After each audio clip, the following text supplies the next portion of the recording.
All right, good morning, everyone, and welcome to session 5 of the covidClassifyR Shiny App Workshop. This session is going to show you how to perform quality control of your data. And again, here's the recap of the previous sessions and all of their materials. And the link to the workshop website as well. So today we're going to go through how to use the covidClassifyR app to perform quality control of your Luminex data, how to interpret the quality control plots.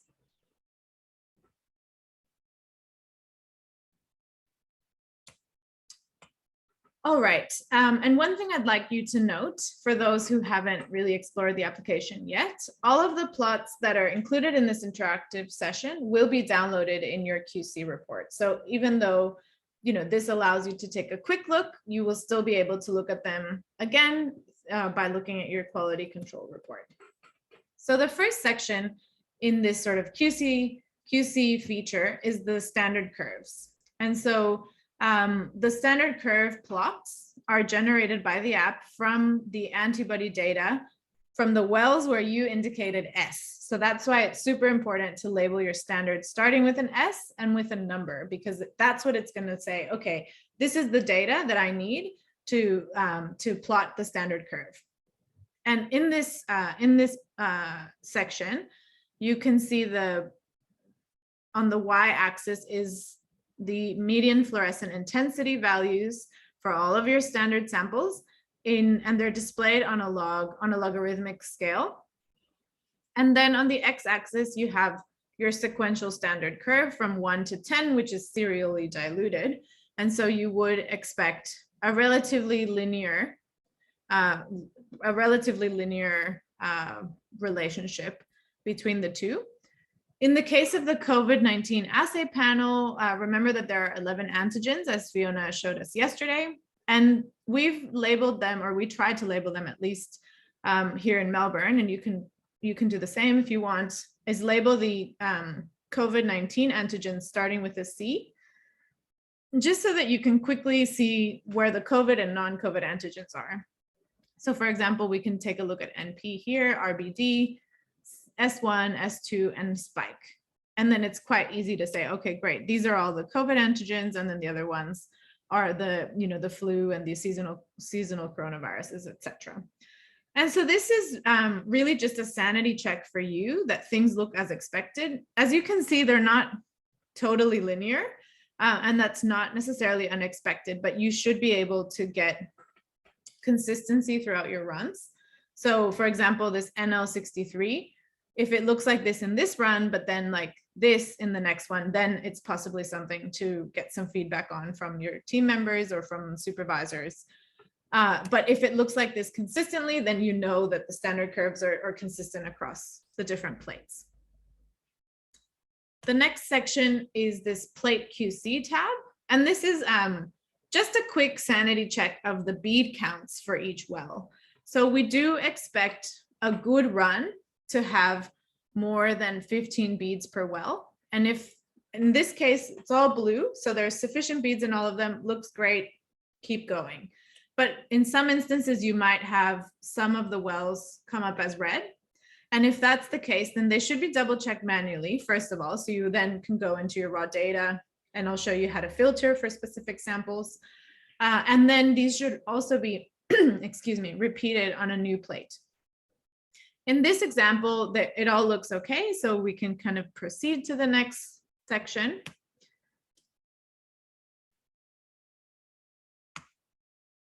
Sorry, my computer is reacting slowly.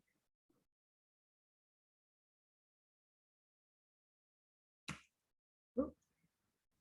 Great. So the next section is the blank samples.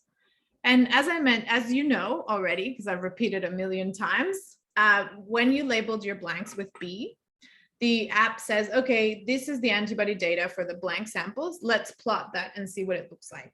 And so in this plot, you're looking at the median fluorescent intensity value. So this is raw, not log scale, for each antigen on the x-axis. And generally, we say that we should expect no more than 50 MFI for each antigen. And that's the dashed line here. Now you can see that S1 and S2 are slightly higher. And again, for these kinds of things, it'd be good to just flag this with your supervisors or your colleagues or, any of us, Fiona, myself, Maria. In the case of the COVID panel and the assay established by Daisy and Fiona in the molecular hub, this was consistent throughout all, and we were happy with this in the end during the optimization because it's still below 100. So we kind of have those two thresholds, 50 and 100, where we can say, okay, that's all right. And it's important that it's consistent across all your plates. Now, the other thing you will notice, which I've also repeated a bunch of times, is that you have two bars, the red bars and the blue bars, and these are for the two different blanks. Now, if we wouldn't have labeled them as blank 1 and blank 2, you would actually see, for example, in this case, you would see instead of it being about 20, it would actually be 40 because it would plot the cumulative values for both samples. So in this case, it separated them out because there's more than one. And the other thing I forgot to note before is all of your plots, you'll see that up here, there's a title, and that's the title of your experiment name. So if you were to put Shazia's experiment, this will change to Shazia's experiment. And that's also just a way for you, if you want to use these plots for presentations from your quality control report, you can save them, as PDFs, then you'll know from which experiment they come from. So it's just little checks to make sure that you're looking at the right thing. So for example, if I thought that I was analyzing plate 2 and suddenly this pops up as plate 3, I have to go back to the experiment and just cross-check everything and make sure that I'm analyzing the right data. Any questions so far?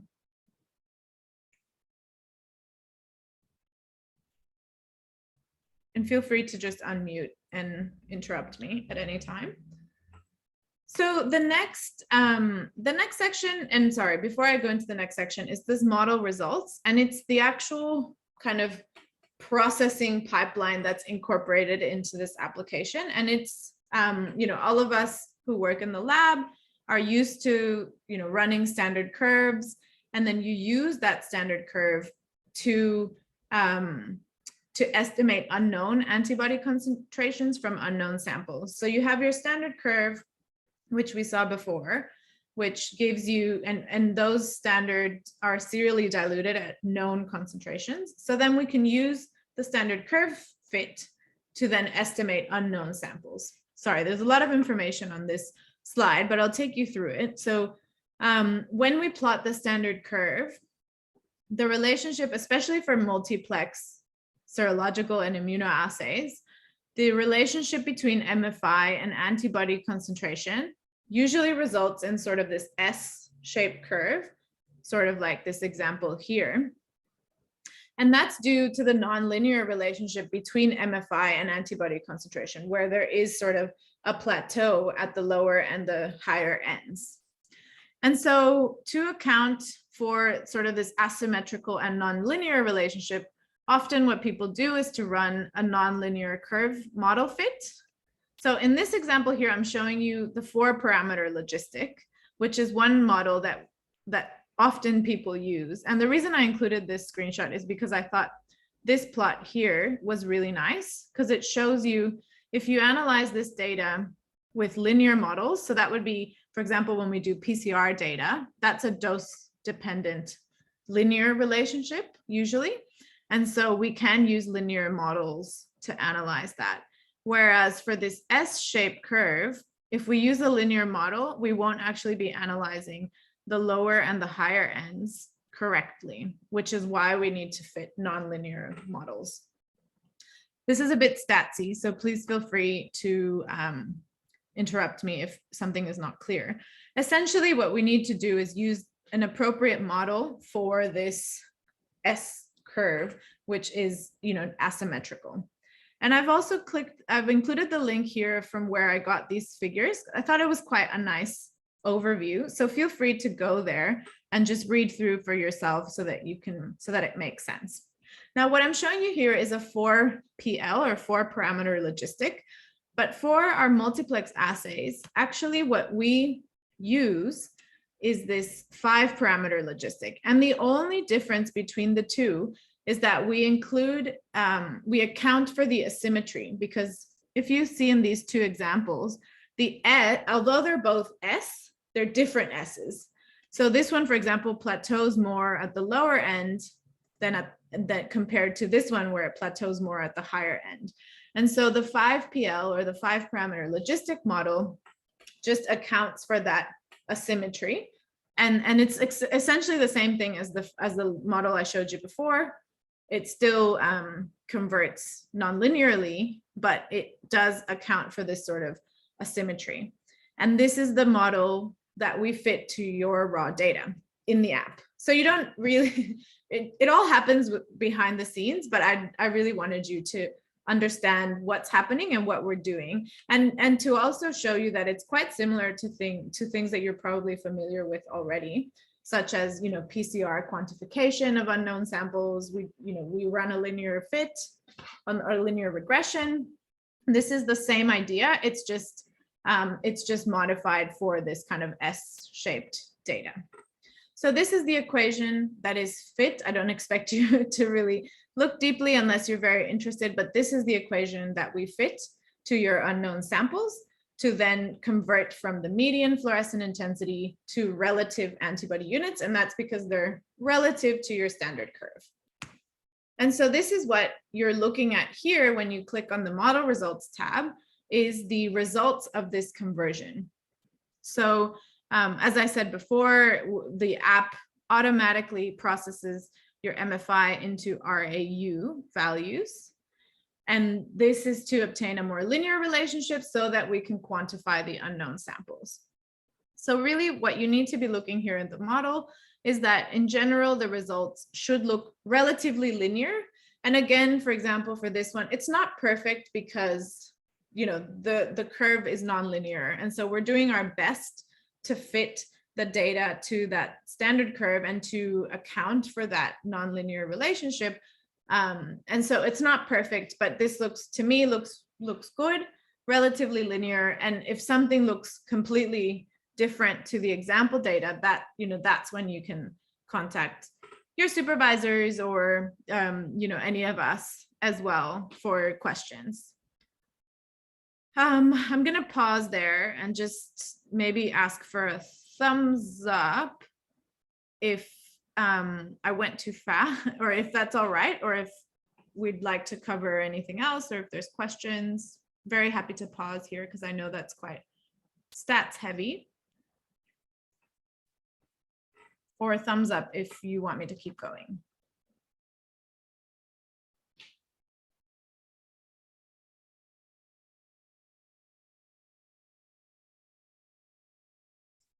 Great, looks like MallHub team is good to go. Garoka as well. Excellent, thanks everyone for doing that.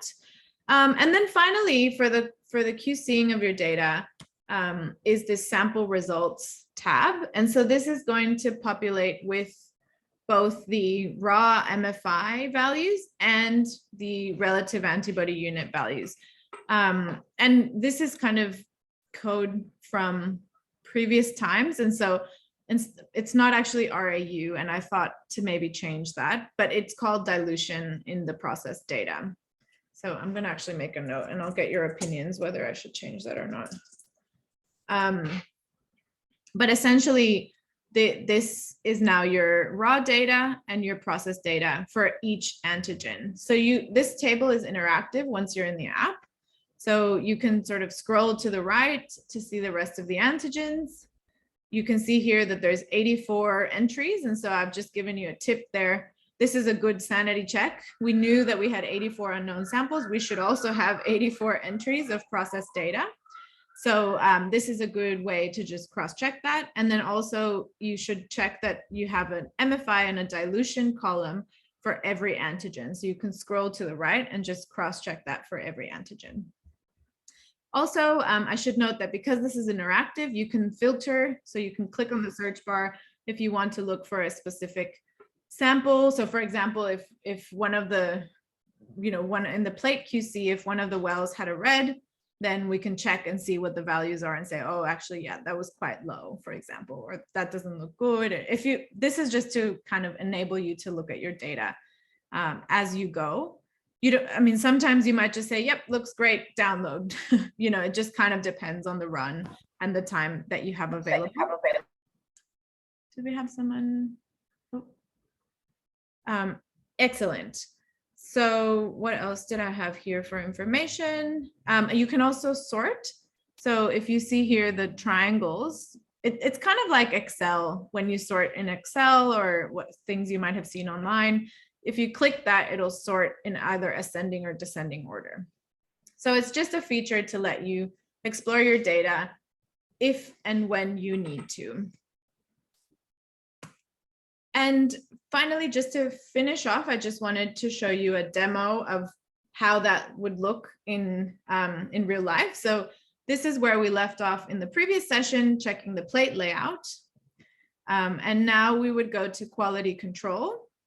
And you'll see that it starts populating as it starts processing the data. We can check the QC and then the blank samples. The model results, you do have to wait a bit of time because it's processing everything as it goes. And then it appears and it looks all right.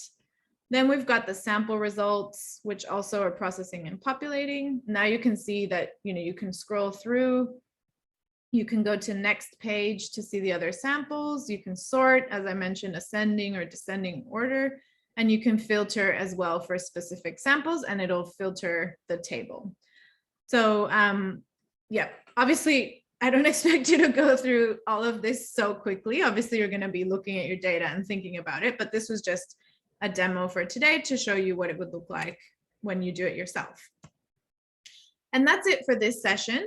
The next session is downloading how to actually download your process data and to download and interpret your QC report. And just again, acknowledgements for this workshop and for the development of the application, my contact details and all of the resources for this session. And I'll open up the floor to questions from all of you or comments or thoughts, suggestions.